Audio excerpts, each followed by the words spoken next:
kita ini orang Indonesia kan orang makhluk yang sosial banget ya, yang kita harus bersilaturahmi, kita harus memberi dan lain-lain. Itu memang berbeda dengan negara-negara yang lain, dan bersyukurlah kita orang Indonesia seperti itu. Apalagi kalau kita harus mudik, kita kan harus menyiapkan banyak hal selain untuk transportasi, makanan dan akomodasi kalau kita misalnya harus nginep di perjalanan kayak gitu ya. Jadi benar-benar uang THR yang kita miliki ini harus kita kelola dengan baik. THR itu kan sebenarnya kan kayak uang tambahan ya, itu kan uang tambahan untuk kita. Nah kalau kita kebutuhannya belum banyak, ya jangan dihabisin, itu langsung sisihkan aja. Misalnya 50%, kalau lajeng saya kira masih itulah, masih bisa lah masih gitu ya. Luas lah ya. Iya.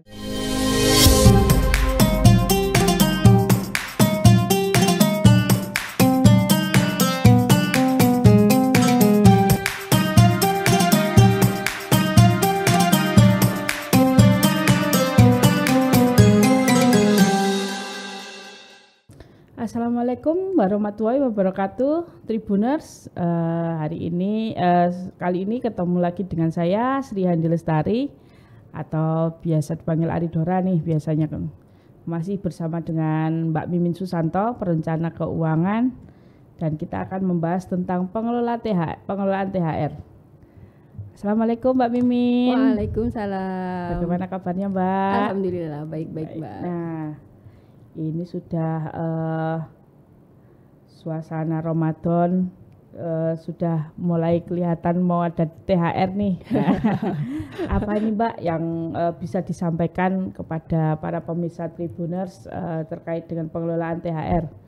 Nah ini karena THR ini tidak hanya untuk karyawan atau mungkin pegawai negeri ataupun apa, tapi juga untuk mungkin suami atau istri yang THR-nya dapat dari pasangan, atau juga mungkin pelaku usaha kecil menengah. Nah, seperti apa tipsnya untuk pengelolaan THR di Lebaran tahun 2023 ini? Oke, selamat puasa ya. Jadi kalau kita udah deket hari raya itu memang biasanya yang menjadi topik pembicaraan oleh banyak orang biasanya memang THR ya, tunjangan hari raya. Nah biasanya memang tunjangan hari raya ini diterima oleh para karyawan yang bekerja di entah itu instansi pemerintah maupun swasta kayak gitu. Nah THR memang seperti namanya tunjangan hari raya itu memang dana yang digunakan untuk membiayai pengeluaran-pengeluaran yang biasanya kita lakukan di hari raya. Karena memang kita ini orang Indonesia kan orang makhluk yang sosial banget ya, yang kita harus bersilaturahmi, kita harus memberi dan lain-lain. Itu memang berbeda dengan negara-negara yang lain, dan bersyukurlah kita orang Indonesia seperti itu. Gitu. Nah, dan ada kebahagiaan lain ketika kita bisa merayakan hari raya kita dengan baik. Makanya pemerintah sudah memberikan kebijaksanaan untuk kita agar para karyawan ini menerima THR-nya. Nah, THR ini kan biasanya 1 kali gaji ya. Nah, kalau kita sehari-hari kita biayai dari penghasilan kita yang selama ini kita punya. Untuk THR ini ya kita harus atur dengan baik. Karena pengeluaran untuk hari raya kan banyak ya. Jadi yang pertama kita bikin anggaran seperti saat Ramadan, kita mempersiapkan Ramadan ya, yang pertama kita bikin anggaran. Nah, memang perencanaan anggaran ini penting banget di perencanaan keuangan. Perencanaan itu menjadi hal pertama yang kita lakukan.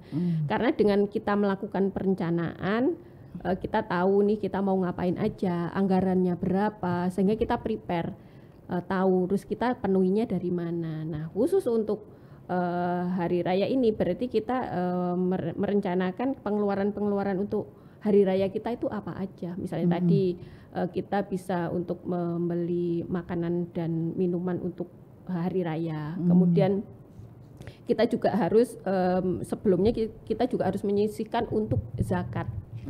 Muslim kan kita harus mengeluarkan zakat. Di sini kita bisa zakat yang pasti zakat fitrah gitu ya, untuk seluruh anggota keluarga kita. Terus kalau kita memang nisab atau hitungan harta kita sudah melebihi sudah mencapai, itu kita harus mengeluarkan zakat mal kayak gitu. Nah, kemudian kita belanja untuk keperluan lebaran. Kalau kita masih punya anak kecil, baju baru biasanya wajib. Bahkan orang tua juga akhirnya tetap wajib ya.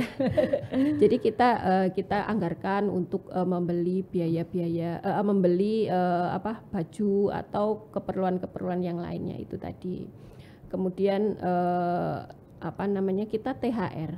Kita kan kadang punya pekerja di rumah ya. Kita juga harus memberikan THR buat mereka. Misalnya kita punya pembantu, kemudian pengasuh anak, kita misalnya juga punya tukang kebun atau driver atau apa, itu semua harus kita pikirkan juga kalau kita punya pekerja di rumah kita, karena pasti mereka juga mengharapkan mendapatkan THR juga dari kita. Besarannya kita serahkan masing-masing, tapi alangkah baiknya juga satu kali dari gaji bulanannya mereka kayak gitu. Nah, iya. Kalau untuk yang ibu rumah tangga nih, yang biasanya dapatnya dari pasangan, biar mereka juga aware nih Mbak, nggak jebol-jebol banget nih dapatnya, gimana nih? Nah, saya rasa kayaknya kalau ibu malah tambah harus benar-benar perhitungan ya, karena kita dapat amanah nih dari suami untuk mengelola dana THR yang kita miliki gitu. Sumbernya hanya satu ya Mbak ya? Iya, bisa jadi sumbernya hanya satu dari suami kita ini gitu. Nah, makanya kita harus juga tetap melakukan hitungan, kita kira-kira pengeluarannya apa aja, besarannya berapa, cukup atau enggak kayak gitu. Nah, kalau bisa tidak semuanya kita keluarkan untuk keperluan lebaran ya. Coba kita sisihkan untuk kita tabung. Besarannya mulai dari 10 sampai 20% lah kira-kira. Coba kita sisihkan, kita tabung. Kita bisa, kalau kita awam dengan instrumen investasi, kita bisa belikan misalnya logam mulia, atau kita tabung ya Mbak ya. Iya. Kalau kita juga nggak mau ribet ya, kita tabung aja, misalnya tabung di tabungan yang berbeda dengan rekening sehari-hari kita gitu. Biar memang itu katut. Iya betul itu. Jadi biar kalau kata orang Jawa, biar nyantol gitu kan. Kita punya THR itu biar nyantol gitu. Tidak hanya bablas sang ini. Iya, gitu. Dan karena memang kita itu, apalagi kalau kita harus mudik, kita kan harus menyiapkan banyak hal selain untuk transportasi, makanan, dan akomodasi kalau kita misalnya harus nginep di perjalanan kayak gitu ya. Jadi benar-benar uang THR yang kita miliki ini harus kita kelola dengan baik gitu. Syukur-syukur berarti punya tabungan yang lain. 20% untuk pengeluaran pasti ya, zakat fitrah, mal dan sedekah dan sebagainya. Kemudian yang 20% untuk investasi. Sisanya untuk kebutuhan. Iya, betul. Nah, kebutuhan itu tambahan sedikit Mbak, trennya seperti apa sih untuk kondisi saat ini? Apakah karena setelah pandemi kemarin itu mungkin nggak ada perbedaan kebutuhan belanja?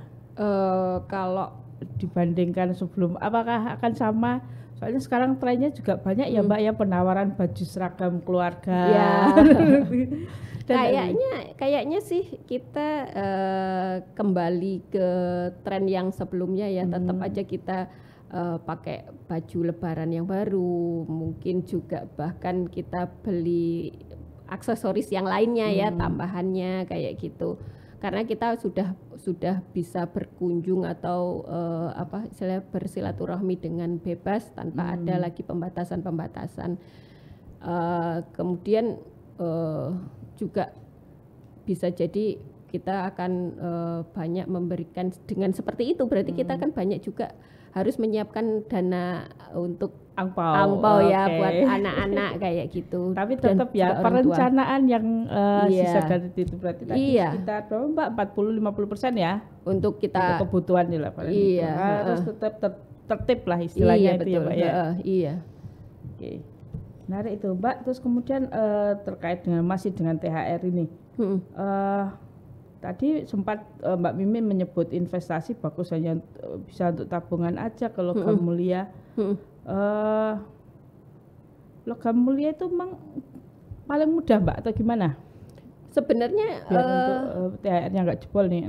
Iya, jadi kalau kita ngomongin tadi kita coba sisihkan 10-20% kita coba untuk investasikan ya. Pilihannya itu kan kita mau tabung biasa di rekening bank kita atau kita mau belikan logam mulia biar paling tidak kita tahu ya. Sebenarnya logam mulia ini kalau saya bilang bukan untuk investasi. Kita hanya untuk menjaga nilainya aja dari inflasi. Safe haven lah istilahnya. Iya betul.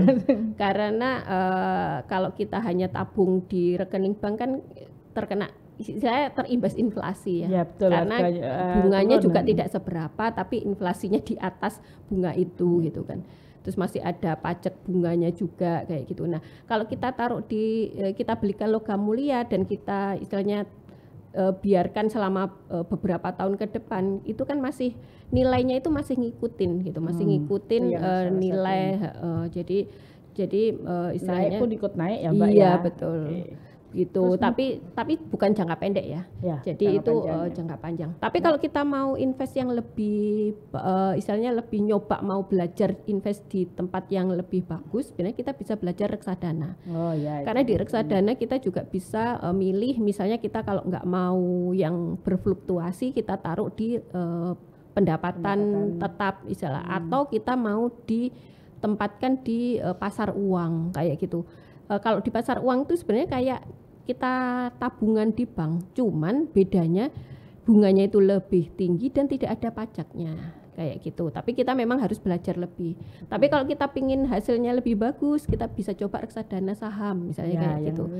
Ya jadi tapi untuk awal cocok yang THR-nya 2 ya, yang pasangan biasanya keluarga sudah dua-duanya kerja kan mesti ya. Atau juga lajang nih Mbak yang udah THR-nya biar coba nih. Nah. betul. Gimana nih THR-nya biasanya mereka main aja ini mau langsung habis liburan lebaran rekreasi jalan-jalan healing. Iya betul. Kalau kita udah punya keluarga, punya anak, sudah menikah, berkeluarga dan punya anak, kita itu sebenarnya memang untuk hari raya pengeluarannya itu besar sekali. Bahkan itu tadi kalau kita sarankan untuk menyisihkan untuk investasi, mungkin jawabannya boro-boro untuk investasi, Mbak. Ini kurang duitnya gitu kan. Karena yang dikasih angpau banyak, kita harus beli hantaran dan lain-lain gitu kan, karena sudah ada mertua kan. Mertua punya bude, punya bule dan lain-lain, ada mbak, kayak gitu. Double keluarganya. Betul. Jadi mungkin kalau yang sudah berkeluarga mungkin agak berat ketika kita memberikan saran itu. Tapi untuk yang lajang ini seharusnya wajib. Apalagi anak-anak milenial nih. Iya betul. Gimana nih Mbak? Itu kadang-kadang mereka godanya healing nih. Iya, nah itulah. Jadi coba teman-teman adik-adik yang masih lajang, belum punya tanggungan terlalu banyak itu. Dana THR-nya juga jangan dihabis-habisin. Jadi mungkin separuhnya 50% itu coba untuk diinvestasikan. Diinvestasikan mungkin nanti bisa untuk memenuhi impian-impiannya. Kan kalau di perencanaan keuangan itu kan kita biasanya kan ditanyain tuh kita punya tujuan keuangan apa sih gitu kan.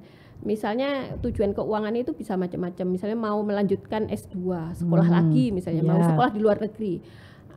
Biar beli karirnya property juga lebih bagus gitu. Atau mau beli rumah, beli properti, beli apartemen, beli mobil. Modal usaha dan lain-lain. Nah itu coba dipenuhi dari sini. Ini kan sebenarnya sejak awal ya juga dari kesempatan ketika mendapatkan THR ini bisa dimanfaatkan untuk target-target tersebut. Betul. THR itu kan sebenarnya kan kayak uang tambahan ya. Itu kan uang tambahan untuk kita. Nah kalau kita kebutuhannya belum banyak, ya jangan dihabisin. Itu langsung sisihkan aja. Misalnya 50%. Kalau lajang saya kira masih bisa lah masih gitu ya. Luas lah ya. Iya, kita sisihkan 50% langsung kita investasikan. Sebelum kita tahu ilmunya, taruh aja di rekening yang terpisah, rekening bank. Baru kalau kita udah tahu ilmunya, kita mau invest di mana, baru. Termasuk invest untuk biaya nikah. Betul. Apalagi sekarang ini harus menyiapkan ini. Iya. Walaupun misalnya belum punya calon ya. Iya. Jadi sudah ada modal gampang biasanya Mbak. Iya, betul. Walaupun trennya sekarang nikah minimalis, ada milenial sekarang, tapi tetap ada ya penyisian itu tetap ada. Perencanaan anggaran itu. Iya. Perencanaan anggaran itu banyak yang kadang-kadang mengatakan sulit, Mbak. Sulitnya gimana? Apa sih perencanaan? Kadang ada yang, waduh, kita kadang merencanakan tambah jebol. Maksudnya, tapi cara membuat kita konsisten sama perencanaan itu, apa Mbak itu yang penting? Iya. Jadi kan di perencanaan keuangan itu kan memang yang pertama kali yang ditanyakan tuh sebenarnya yaitu tadi punya impian apa ya, itu tadi gitu ya. Kan. Dan saya yakin semua orang pasti punya impian yang pengen diwujudkan kan. Nah, impian ini dijadikan menjadi tujuan finansial. Jadi financial goal istilahnya. Ya. Kita hitung tujuannya seberapa. Kalau tadi tujuannya adalah pingin punya dana untuk menikah, misalnya mau menikahnya seperti apa sih? Kira-kira butuh biaya berapa itu? Misalnya pingin menikahnya di hotel atau di resort gitu ya. Di Turki. Nah itu coba dihitung. Kira-kira kebutuhannya berapa? Dijadikan rupiahnya. Jadi kalau misalnya sekarang ini kita mau menikah seperti impian kita itu butuh dananya misalnya 100 juta. Terus kita mau menikahnya berapa tahun lagi? Misalnya kita 2, 3 atau 5 tahun ke depan menikahnya. Ya udah berarti kita coba lihat tuh kira-kira inflasinya berapa gitu. Nah disitulah kita akan bisa tahu fokus kebutuhannya berapa. Kalau saya yakin kalau sebenarnya kita tahu ketika ternyata butuhnya sekian rupiah misalnya, pasti kita akan berusaha untuk disiplin, untuk menyisihkan, fokus. Kalaupun misalnya ya di tengah jalan mungkin ada godaan sedikit-sedikit. Nah, begitu inget, oh ya aku kan pengen menikahnya seperti impianku, gitu ya. Ya udah langsung kembali lagi ya, kembali ke jalan yang benar lagi gitu kan. Jadi intinya sebenarnya bukan berarti kita males bikin perencanaan toh nanti aku juga nggak bisa nggak bisa untuk menjalankannya. Kita bikin perencanaan itu sebenarnya biar kita bisa mewujudkan. Tapi kalau kita tidak, tapi kalau kita sama sekali tidak merencanakan, sebenarnya kita sudah merencanakan untuk gagal. Impian kita tuh gagal gitu. Tapi kalau kita sudah merencanakan, kalaupun gagal tidak sesuai impian, minimal adalah sekian persen sudah bisa diwujudkan gitu kan. Gitu sih sebenarnya pentingnya sebuah perencanaan itu di situ. Oke, pemirsa Tribuners, ini tadi ngobrol tentang pengelolaan THR sampai lanjut ke fokus bagaimana biar kita tuh sama perencanaannya bisa on track, tidak perlu kemana-mana. Kalaupun ada batu ganjalan ya sebentar aja lah, harus kembali lagi gitu ya Mbak Mimin. Iya betul. Oke, tadi sudah banyak sih. Terima kasih Mbak Mimin mulai terkait dengan pengelolaan THR. Kita akan jumpa lagi ke materi selanjutnya dengan Mbak Mimin dalam waktu selanjutnya. Sekian, assalamualaikum, waalaikumsalam warahmatullahi wabarakatuh. Waalaikumsalam warahmatullahi wabarakatuh.